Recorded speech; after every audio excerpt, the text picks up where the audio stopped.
கடையில் வாங்காமல் வீட்டிலையே ஈஸியாக கிடைக்கிற மாதிரி, அதுவும் மினிமமான பொருளாக வச்சு சத்து மாவு எப்படி ரெடி பண்ணுறதுன்னு இன்றைக்கி பார்க்க போகிறோம். இந்த பொருள், இதோட அளவுகள் எல்லாமே வீடியோவோட எண்டில் ஸ்க்ரீன்ஷாட் வச்சுருக்கேன், வேணுங்கிறவங்க பாருங்கள். இது எல்லாமே நல்லா கழுவிட்டு ட்ரை பண்ணி எடுத்து வச்சுருக்கோம்.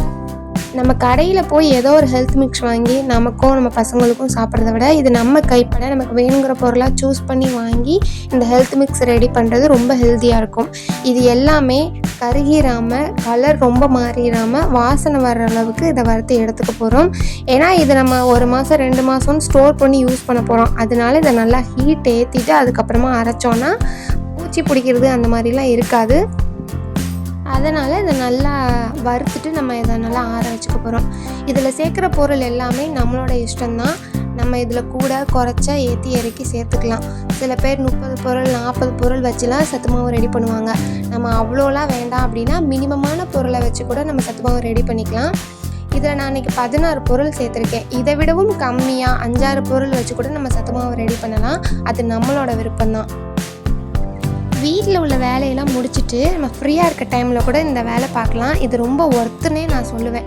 வெளியில் ஏதோ ஒரு ஹெல்த் மிக்ஸை வாங்கி வீட்டில் கொடுக்குறத விட டீ, காஃபி, பால் இது எல்லாமே அவாய்ட் பண்ணிக்கலாம். இந்த ஒரு ஹெல்த் மிக்ஸ் போதும். இது அழகாக சத்து மாவு கஞ்சி ரெடி பண்ணி டெய்லி காலையில் சாயந்தரம் கொடுத்தோம்னாவே ரொம்ப சத்தாக இருக்கும். ரொம்ப ஹெல்த்தியான, இதில் சேர்த்துருக்க பொருள் எல்லாமே ரொம்ப ஹெல்த்தியானது தான். அதனால் இது பயப்படவே வேணாம். நம்ம கண்டிப்பாக இதை தாராளமாக வீட்டில் ரெடி பண்ணி பசங்களுக்கு கொடுக்கலாம். இது எதுவுமே கருகிடக்கூடாது. ஓரளவு வாசனை வர்ற அளவுக்கு நம்ம வறுத்து இதை தனியாக எடுத்து வச்சுக்கலாம். முந்திரி, பாதாம் இது எல்லாமே நம்ம மினிமமாக தான் சேர்த்துருக்கேன். தேவைப்பட்டவங்க, விருப்பப்படுறவங்க முந்திரி, பாதாம், பிஸ்தா இது எல்லாமே இன்னும் கொஞ்சம் அளவுகள் கூட அதிகமாக சேர்த்துக்கலாம். கடைசியாக நம்ம சாப்பாடு சாதம் வடிக்கிற அரிசியும் பொரியரிசி வறுக்கிற மாதிரி வறுத்து அதையும் நம்ம சேர்த்துருக்கோம். ஏலக்காயும் லைட்டாக, ஏலக்காய் ஃப்ளேவர் பிடிக்கிறவங்க இன்னும் கொஞ்சம் அதிகமாக கூட சேர்த்துக்கலாம். நாங்கள் கொஞ்சமாக தான் சேர்த்துருக்கோம். இது எல்லாமே வறுத்து கொஞ்சம் ஆறினதுக்கப்புறம் இந்த மாதிரி ஒரு பிளாஸ்டிக் பையில் நல்லா விரித்து நல்லா கம்ப்ளீட்டாக ஆற வச்சிடணும். இது கொஞ்சமாக இருந்துச்சுன்னா வீட்டில் மிக்சிலே அரைச்சிக்கலாம். நாங்கள் நிறையா செஞ்சதுனால நாங்கள் ரைஸ் மில்லில் கொடுத்து அரைச்சி வாங்கினோம். பொடி நல்லா நைஸாக அரைச்சி வாங்கிக்கணும். அப்போ தான் நம்ம சத்து மாவு கஞ்சி காய்ச்சும் போது நல்லாயிருக்கும் நம்ம சாப்பிட்றப்பையும். இது ஒரு சில்வர் கண்டெய்னரில் நம்ம ஸ்டோர் பண்ணி வச்சுக்கிட்டோன்னா இதில் உள்ள அளவுகள்லாம் போட்டு அரைச்சப்போ எங்களுக்கு ஒரு 2.25 கிலோ கிட்ட வந்துச்சு மாவு. இது எப்படியும் ஒரு 2-3 மாதத்துக்கு கண்டிப்பாக வந்துடும். காலையில் 1 டம்ளர், சாயந்தரம் 1 டம்ளர். இதில் 2 ஸ்பூன் எடுத்து இந்த 2 ஸ்பூன் மாவுக்கு 2 டம்ளர் தண்ணி சேர்த்துட்டு இதை நல்லா கட்டி இல்லாமல் கரைச்சி எடுத்துக்கலாம்.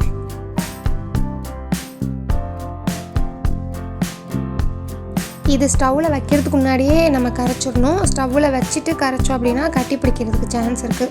அதனால ஸ்டவ்வில் வைக்கிறதுக்கு முன்னாடி இதை கரைச்சி எடுத்துக்கலாம். இப்போ ஸ்டவ் ஆன் பண்ணி நம்ம வச்சுட்டு இதில் நாட்டு சக்கரை, வெல்லம், ஒயிட் சுகர் இது நம்ம விருப்பம் தான். நமக்கு எது வேணுமோ நம்ம இதில் சேர்த்துக்கிட்டு இதை நல்லா அடுப்பில் வச்சு கிண்டிட்டோ இருந்தோம் அப்படின்னா இந்த மாதிரி நல்லா திக்கான கன்சிஸ்டன்சிக்கு வந்துடும். நமக்கு இன்னும் கூட நல்லா திக்காக ஸ்பூனில் எடுத்து சாப்பிட்ற மாதிரி வேணும்னா நம்ம அந்த மாதிரி செஞ்சுக்கலாம். இது நம்ம விருப்பம் தான். இது இந்த மாதிரி குடிக்கிற மாதிரி கஞ்சியை நாங்கள் ரெடி பண்ணியிருக்கோம். ரொம்ப சூப்பராக இருந்துச்சு. டேஸ்ட் நல்லா இருந்துச்சு. பசங்களுக்கு இது பூஸ்ட்டு, ஹார்லிக்ஸு அந்த மாதிரி ஹெல்த் மிக்ஸ்லாம் கொடுக்காம இந்த மாதிரி வீட்டில் ரெடி பண்ணி கொடுத்து பாருங்கள். ரொம்ப விருப்பப்பட்டு சாப்பிடுவாங்க. எங்கள் வீட்டு பசங்களுக்குமே ரொம்ப பிடிச்சிருந்துச்சு. இதோட அளவுகள், இது என்னென்ன பொருள் அப்படின்னு நான் ஸ்க்ரீன்ஷாட் வச்சுருக்கேன். இது கண்டிப்பாக நீங்கள் செக் பண்ணி பார்த்துக்கோங்க.